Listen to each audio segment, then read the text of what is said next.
그러니까 역사가 뭔가 이렇게 전개될 때 그 속에서 영적인 교훈, 영적인 의미들을 이제 이끌어내야 되는데, 사실 뭐 성도님들도 보면 다른 분들도 다들 그렇고 이 쉽지 않습니다.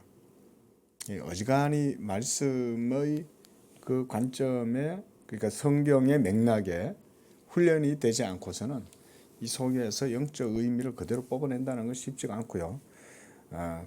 우리가 오늘 본 이 7장에서 9장에서 이제 계속 중요한 것은 하나의 영적인 원칙이 있다는 겁니다.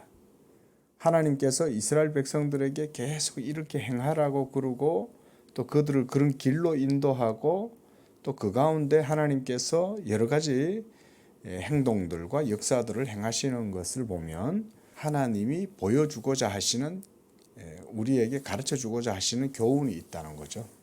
그게 바로 영적인 교훈이다.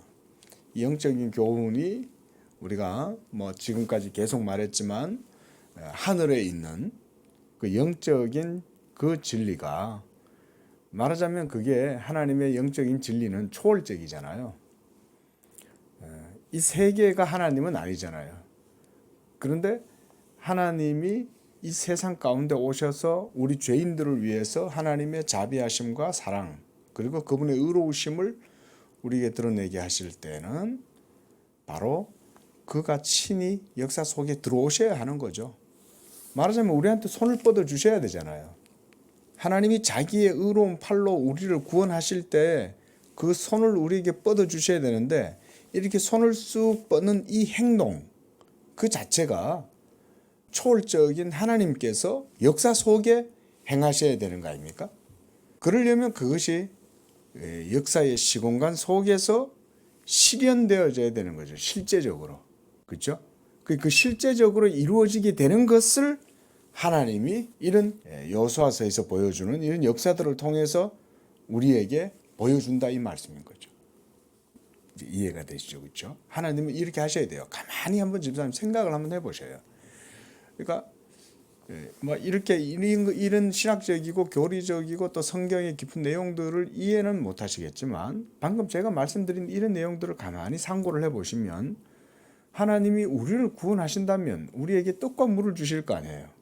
그렇죠? 그리고 실제적으로 우리를 그 죄악된 가운데에서 구원하시려면 하나님께서 하나님 자신의 특별한 방식으로 우리를 고치고 우리를 회복시켜주고 변화시켜주고 우리를 또 강하게 하고 능하게 하고, 이런 어떤 과정들이 있어야 되는 거죠. 그렇게 보시면 바로 이런 내용들을 보다 더 실제적으로 우리가 볼 수가 있다. 오늘 또 7장에서는 보면 이제 아이성을 이제 공격해 들어간 거예요. 어제는 이제 여리고를 치고 이제 들어간 거죠. 그 다음에 또 이 여리고성과 또 아이성 사이에 또 그동안 그쪽으로 가가지고 이제 공격을 하는 거예요. 그 이제 하나님이 함께 하셔서 여리고성도 그렇게 무너뜨리니까 이스라엘 백성들 입장에서는 뭐 아이성은 이제 뭐 식은 죽먹기다 이런 생각을 하는 거겠죠. 아니 뭐 손 하나 안 대고 코를 풀었잖아요. 말하자면 손 하나 대지도 안 하고 이렇게 하나님이 승리를 얻게 하셨는데 아이성도 능히 이길 수 있으리라, 이런 자신감이 들죠. 뭐 거기까지는 좋아요. 문제는 이제 그들 속에 이제 아간이라는 자가 범죄한 것, 이것 때문에 지금 이제 문제가 된 거죠. 그래서 7장 1절에 보면 유다 지파 세라의 증손 삽디의 손자 갈미의 아들 아간이 온전히 바친 물건을 가지었습니다. 이게 이제 화근이 된 거예요. 화근. 전리품을 취하는 것이 뭐가 그래 문제냐, 우리가 이렇게 생각할 수 있지 않습니까? 고대나 지금이나 전리품을 취했을 때는 그 전리품을 취하는 건 당연하겠죠. 그러나 여리고성의 전쟁은 사실상 전리품이 아니잖아요. 하나님이 이스라엘 백성들은 손 하나 대지 않고 오직 하나님께서 자기의 능력으로 그것을 무너뜨려 가지고 그 이스라엘이 그것을 친 거 아닙니까? 근데 거기 들어가 가지고도 그 여리고 전쟁에서의 모든 탈취물들은 그러니까 전적으로 하나님께만 다 돌려드리는 거죠. 한번 가만히 생각해 보세요. 이게 전쟁이다 이렇게 생각을 하면 우리가 좀 어떤 윤리, 도덕적인 것 이런 식으로 생각을 하면 이 개념이 조금 이상하게 느껴집니다. 그렇지만 이것을 하나님의 전쟁으로 생각을 하고 영적으로 생각하고 그리고 하나님께서 여리고를 이렇게 완전히 격파하면서 그 속에 있는 모든 것들을 하나님이 다 진멸하고 이렇게 하시는 과정들이 이게 하나님의 전쟁이라고 생각하면 그 자체가 하나님의 의가 성취되고 이루어지는 것이라고 볼 수가 있는 거잖아요. 그렇게 이제 봐야 된다는 거죠. 그랬을 때 그곳에 있는 모든 것들을 진멸하고 동시에 그곳에 있는 물건들도 이게 전적으로 하나님께만 돌려줘야 되는 것들이 되는 거죠. 왜냐하면 그렇게 하나님이 행하심으로써 그곳에 있는 모든 소유물들이나 모든 가치 있는 것들은 다 이스라엘의 하나님 여호와의 것이 되는 거죠. 그러니까 이스라엘 백성들 입장에서는 거기에 있는 어떤 물건들, 그 한마디로 견물생심, 탐심을 부려서는 안 되는 거예요. 그건 전적으로 하나님이 하신 거잖아요. 그러면 온전히 이것은 모두가 다 하나님 겁니다. 라는 신앙 고백이 있어야 되는 거죠. 그러니까 여기서도 그 명령을 내리는 거예요. 아무것도 손대지 마. 그 모두가 다 온전히 하나님 거야. 하나님께만 바쳐져야 되는 거야. 이런 의미인 거죠. 우리가 여기서 이제 그래서 우리가 그런 착각을 하면 안 되는 거예요. 뭐냐면 하나님이 무슨 재물을 원하시냐 이런 생각을 하면 안 되는 거죠. 하나님은 그 재물을 원하시는 게 아니라 하나님의 뜻을 나타내고 싶은 거예요. 이게 중요한 거죠. 하나님 뭐 돈이 필요하시겠어요? 뭐 옷이 필요하겠어요? 그런 게 아니잖아요. 그러니까 이렇게 행함으로써 이스라엘 백성들로 하여금 하나님의 나라나 하나님의 전쟁, 어떤 하나님의 심판, 하나님의 의로우심 이런 것에 대한 어떤 가치를 깨달으라는 거죠. 그렇죠? 그거 가지고 싶어요. 이걸 가지고 싶은데 안 가지면 마음이 계속 그런 마음이 들긴 하겠지만 그러나 인간적으로 저 신할산 외투를 갖고 싶은데 저 금괴와 은괴를 발견한 거예요. 그럼 그걸 갖고 싶은데 그런데 하나님은 그걸 갖지 못하게 하는 거죠. 그러면 그것에 대한 안타까운 마음이 있을 거 아닙니까? 갖고 싶은데. 그러나 그때 하나님의 명령을 생각하는 거죠. 그걸 갖지 마라. 그건 하나님 거다. 그랬을 때 그 생각을 할 거 아닙니까? 하나님이 이걸 가지지 말라고 할 때는 그리고 이걸 온전히 하나님께 바치라고 할 때는 그 의미가 뭐다라는 걸 생각을 해야 되는 거잖아요. 이렇게 하나님이 깨닫게 하시는 거다. 그렇지 않고서는 그 영적인 진리와 교훈, 의미들을 배울 길이 없어요. 오늘날은 우리가 이런 것 없이도 성경만 갖고 우리가 영적 의미를 우리가 해명을 하고 해설을 하잖아요. 오늘날은. 근데 그 당시에는 그렇지 못한 거죠. 말하자면 우리가 원시 상태라고도 볼 수가 있는 거죠. 어떻게 보면. 원시 상태란 말이 좀 적절하진 않지만 발전되지 못한 상태였다. 우리가 계시가 점진적으로 발전하잖아요.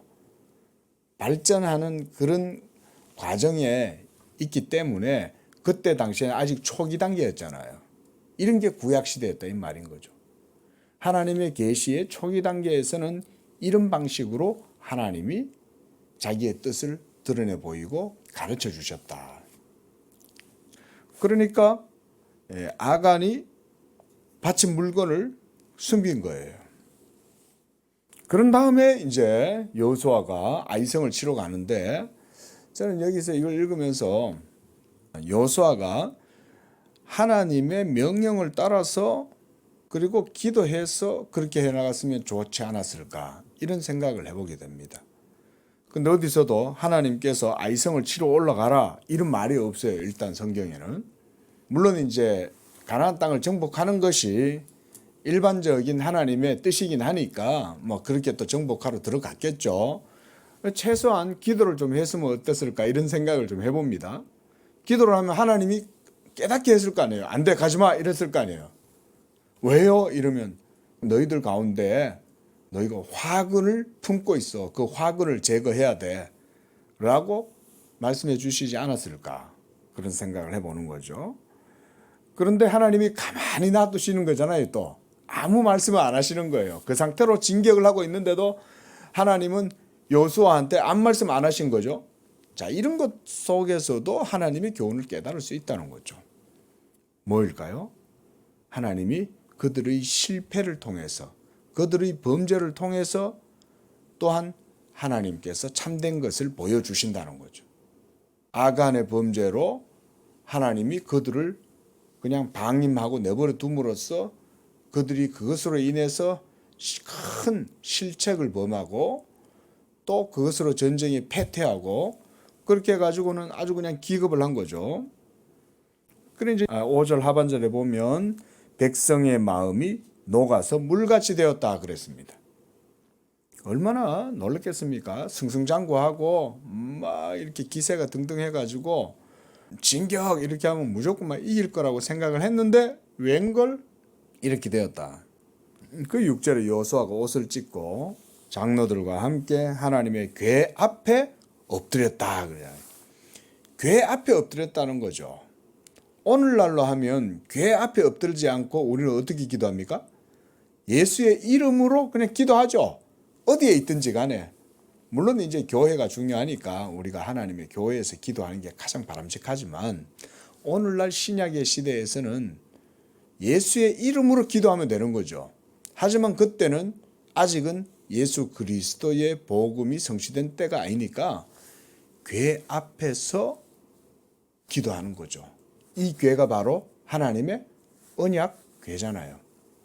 그 언약을 붙들고 기도한다 이 말인 거예요. 한마디로.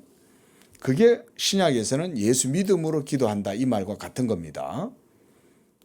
그래서 9절에 여호수아가 주의 크신 이름을 위하여 어떻게 하시려고 이러십니까? 이런 거죠. 하나님의 뜻을 묻는 거죠. 그제서야. 그때 하나님께서 여호수아에게 일어나라 어찌하여 이렇게 엎드렸느냐 이 말 속에는 너 왜 그런지 생각을 해야지. 너 왜 이렇게 된 것 같아? 너 한번 생각해봐 이 말인 거죠.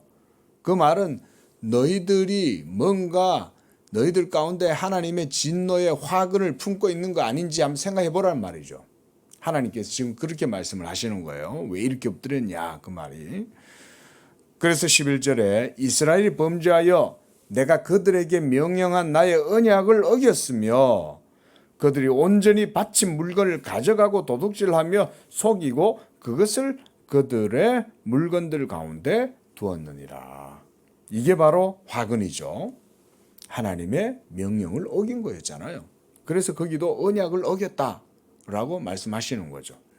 그래서 13절에 너는 백성을 거룩하게 하여 여기에 포인트가 있는 거예요. 거룩하게 하여. 그래서 내 일을 위하여 스스로 거룩하게 하라. 그리고 이스라엘 하나님 여호와의 말씀에 이스라엘아 너희 가운데 온전히 바친 물건이 있나니 그 온전히 바친 물건을 너희 가운데서 제하기까지는 너희가 원수들 앞에 능히 맞서지 못하게 될 것이다. 바로 이런 계시의 초기 단계에서 보면 굉장히 이런 상황 자체가 오늘날 우리의 현대인들의 눈에 비춰보면 어떻게 이런 식으로 하나님의 진리나 하늘의 교훈을 이렇게 보여주시냐라는 생각이 들 수 있겠죠. 굉장히 막 이렇게 거칠잖아요. 막 원수를 죽이고 막 땅을 빼앗고 어떻게 우리의 윤리적인 관점으로 보면 이게 정서적으로 감정적으로 전혀 안 맞는 도대체 어떻게 하나님이 이렇게 하시냐 이런 식의 생각이 들 수 있지만 이게 이렇게 될 수밖에 없는 거예요. 이게. 그리고 하나님은 이 아간이라는 자의 범죄를 통해서 그런 하나님의 의와 하나님의 나라 하나님의 거룩을 더 분명하게 보여준다 이 말인 거죠. 만약 아간이 범죄하지 않았다면 하나님께서도 이렇게 하실 일이 없지만 백성들은 하나님의 나라와 의와 또 여기에서 거룩이라고 하는 것을 배울 수가 없는 거죠. 그래서 하나님께서 그 이스라엘의 공동체 안에 있는 이 누룩과 같은 존재를 하나님께서 제거해 내시는 거죠. 그리고 15절에 온전히 바친 물건을 가진 자로 뽑힌 자를 불사르되 그와 그의 모든 소유를 그리하라. 이는 여호와의 언약을 어기고 이스라엘 가운데 망령한 일을 행하였음이니라. 끔찍하잖아요. 이 자체만 놓고 보면.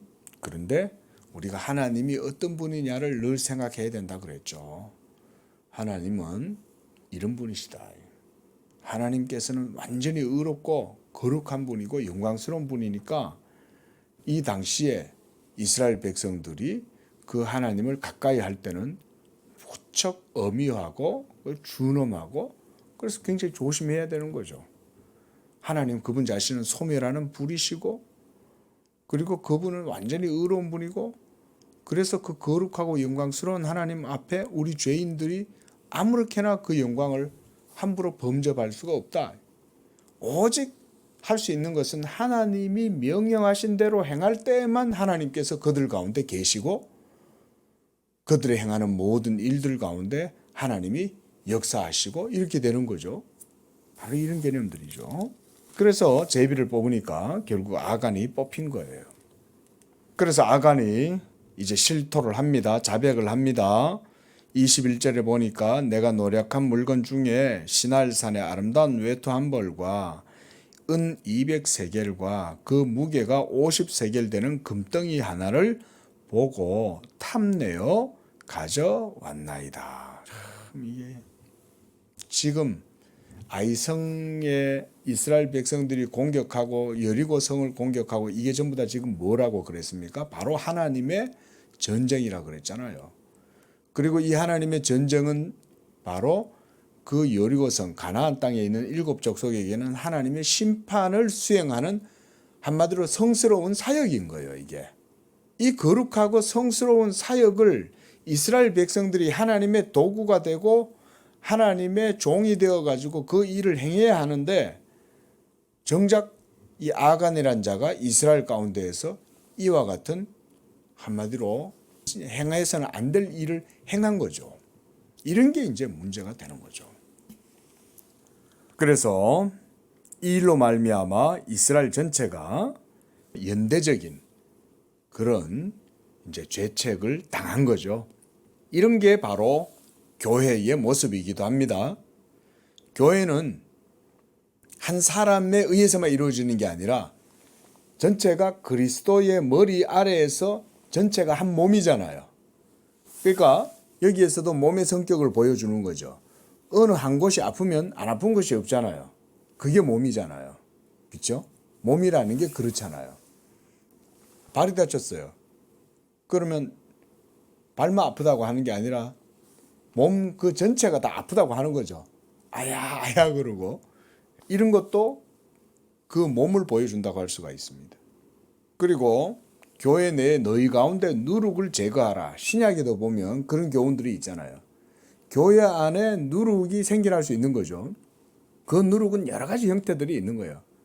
교만이 있을 수도 있고 또 무지가 있을 수도 있고 또 그 속에 온갖 모든 탐심이 있을 수도 있고 또 서로 자랑이 있을 수도 있고 그러다 보면 패당이 나누어지고 이렇게 될 수 있잖아요. 몸을 나누는 것만큼 큰 죄가 없는 거라 이렇게 말씀을 드렸지 않습니까? 왜냐하면 하나님께서 이 몸을 위해서 가나안 땅을 준비해 놓으셨고 그리고 그 몸을 위해서 예수 그리스도를 보내서 하나님의 모든 흩어진 백성들을 그리스도의 몸에 하나로 모으시잖아요. 연합시키시잖아요. 하나님이 모은 걸 사람이 깨트린다.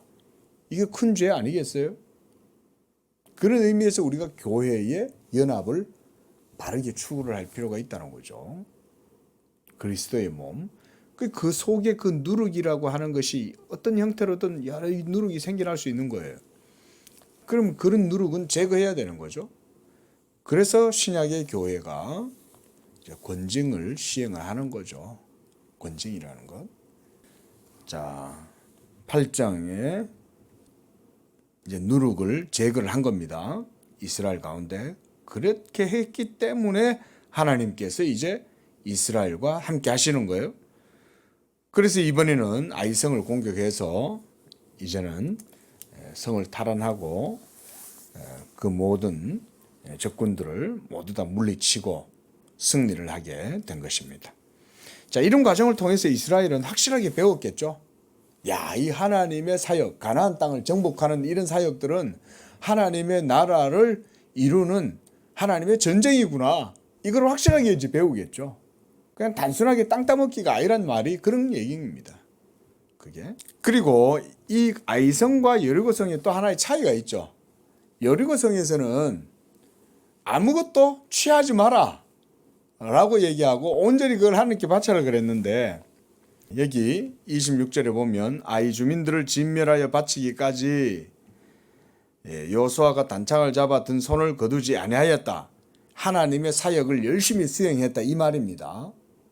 하나님의 일을 수행함에 있어서 여호수아가 태만하거나 게으르게 행하지 아니하고 적극적으로 하나님의 뜻을 수행했다 이런 말이에요. 이게. 그리고 27절에 오직 그 성읍의 가축과 노력한 것은 여호와께서 여호수아에게 명령하신 대로 이스라엘이 탈취하였다 그러잖아요. 여기서는 이스라엘 백성들에게 이와 같이 탈취하게 하는 것입니다. 자, 그 다음 30절에서 34절에 보면 그때에 여호수아가 이스라엘의 하나님 여호와를 위하여 에발산에 한 제단을 쌓았다 그랬습니다. 그리고 31절에 여호와의 종 모세가 이스라엘 자손에게 명령한 것과 모세의 율법책에 기록된 대로 새 현장으로 다듬지 아니한 새 돌로 만든 제단이라. 자, 이렇게 해서 모세가 율법책에 기록된 대로 에발산에 가가지고 이제는 제단을 쌓는 거죠.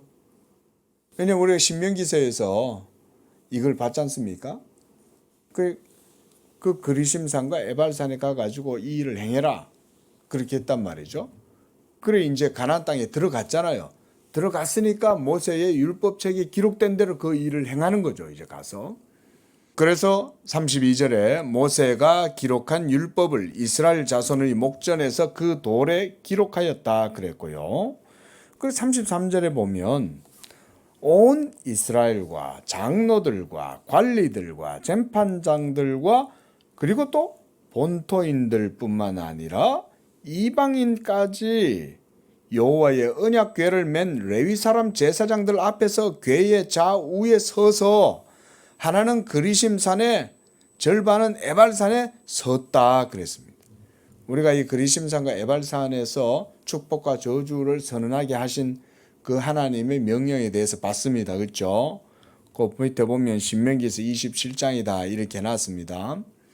이렇게 함으로써 이스라엘 백성들이 가나안 땅 안에 들어가서 살 때에 그들의 삶이 여호와의 율법 언약에 근거해서 하나님을 섬기고 살아라. 그거를 보여주는 거죠.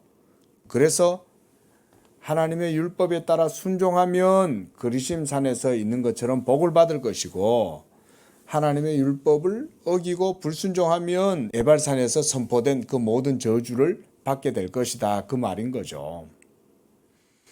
자, 이렇게 34절에 여호수아가 율법책에 기록된 모든 것대로 축복과 저주하는 율법의 말씀을 낭독하였으니 모세가 명령한 것을 여호수아가 이스라엘 온 회중 여자들과 아이와 그들 중에 동행하는 거류민들 앞에서 낭독하지 아니한 말이 하나도 없더라. 그 여기 속에는 라합도 있겠죠. 그렇죠? 라합의 가족들도 지금 같이 다 이걸 듣고 있는 거예요. 지금 여기 보면 이런 것도 우리가 쉽게 넘어가면 안 됩니다.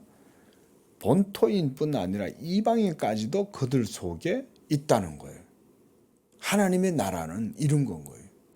그러니까 혈통으로 난 아브라함의 혈족들만 있는 게 아니라는 거죠. 본토인들도 있고 이방인들도 그들 가운데 들어가 있는 거죠.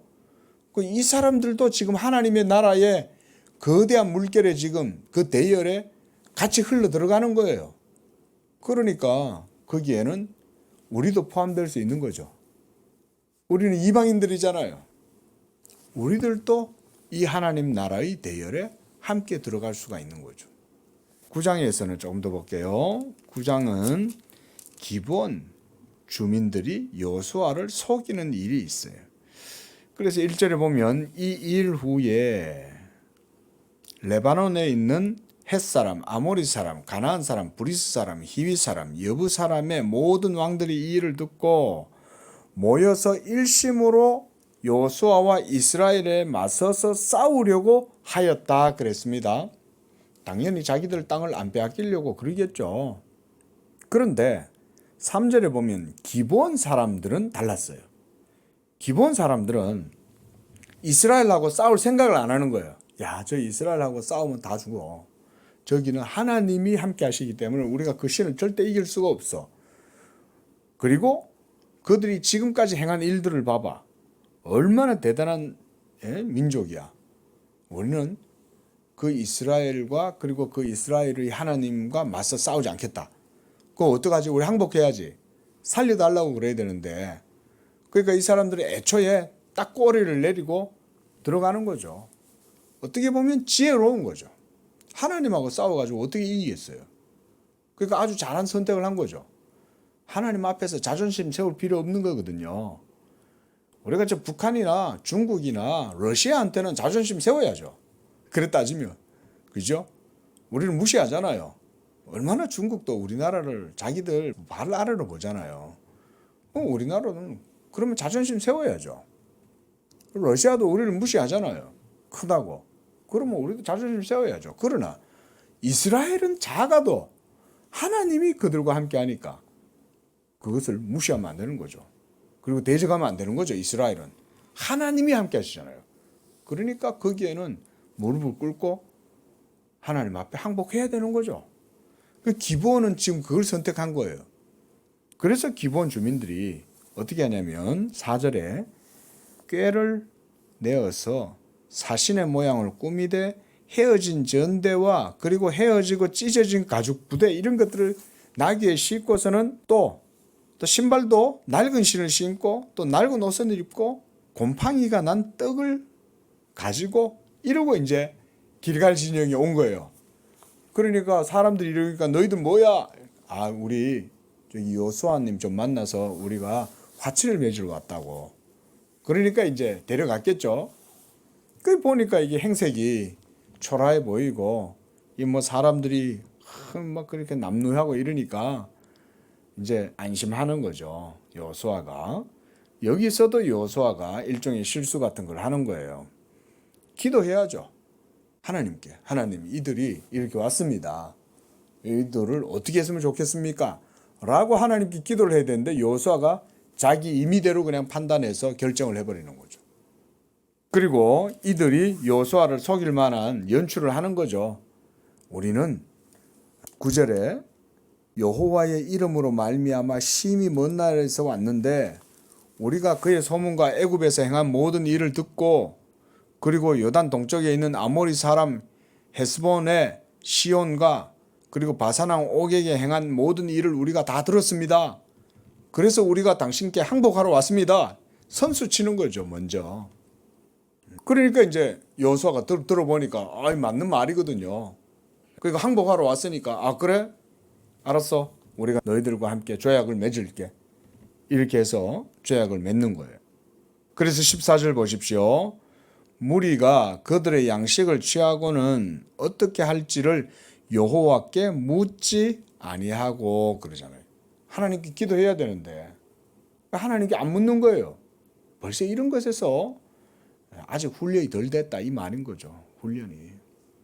우리도 무슨 일을 행하든지 교회가 무슨 일을 행할 때는 하나님께 기도하고 우리 성도님들도 개인적인 삶에서도 무슨 일을 결정할 때는 항상 하나님께 기도를 하시면 됩니다. 그러면 하나님이 사인을 주시고 응답해 주시는 방법은 다양합니다. 특히 하나님은 인격적인 방법을 통해서 반드시 역사하십니다. 기도하시면 되는 거예요. 기도하시면. 뭐 어떤 분들은 하나님이 직접 계시를 줘갖고 얘야 그렇게 하면 안 된다. 이렇게 안 하십니다. 하나님. 그렇게 안 하십니다. 하나님은 성경을 통해서 우리의 믿음을 항상 보시기 때문에 우리가 하나님의 말씀을 붙들고 기도하면 그 말씀하신 대로 또한 하나님도 응답하시고 역사하세요. 하나님의 일을 이루세요. 그래서 다양한 방법으로 하십니다. 그렇게 믿고 나가시면 돼요. 자, 16절에 그들과 조약을 맺은 후 사흘이 지나서야 이제 그들의 정체를 알게 된 거예요. 거짓말 쳤네 이렇게 된 거죠. 자, 이스라엘 하나님 여호와로 맹세했기 때문에 그래서 이스라엘은 기브온 사람들을 멸하지 못하고 건들지 못합니다. 그리고 이 기브온 사람들은 거짓말을 쳤기 때문에 이것으로 인해서 그들도 저주를 받고 그렇게 해서 대를 이어서 그들은 이제 이스라엘 진영 안에서 종으로 삽니다. 종. 그렇게 하면서 하나님의 집을 위하여 나무를 패며 물을 깃는 자가 되었다. 레위인들이 성막에서 제사를 지낼 때 거기에는 번제단에 쓸 나무도 필요하고 또 제물들을 씻을 물도 필요하잖아요. 그러면 그런 것들을 모두가 다 이제 이 사람들이 맡아서 하는 거죠. 이제 종이 되는 거예요. 자, 이렇게 하면서 점차 이스라엘은 이제 가나안 땅을 차지해 들어가게 됩니다. 자, 기도하겠습니다. 자비하신 아버지 하나님, 이와 같이 우리의 신앙도 하나님의 말씀을 따라서 교훈을 얻고 그 하나님의 말씀을 따라 우리가 믿음으로 고백하고 믿음으로 하나님 앞에 살아가는 그런 삶이 되게 하시옵고 또 우리가 그렇게 믿음으로 살아갈 때 하나님의 약속하신 모든 것이 우리 성도들의 삶 가운데 복이 되게 하시고 능력이 되게 하시고 또 그것이 또 치유가 되고 그래서 하나님의 나라가 우리 성도들의 삶 가운데 이루어질 수 있도록 오늘 한 날도 역사 축복하여 주시옵소서. 예수님의 이름으로 기도합니다. 아멘.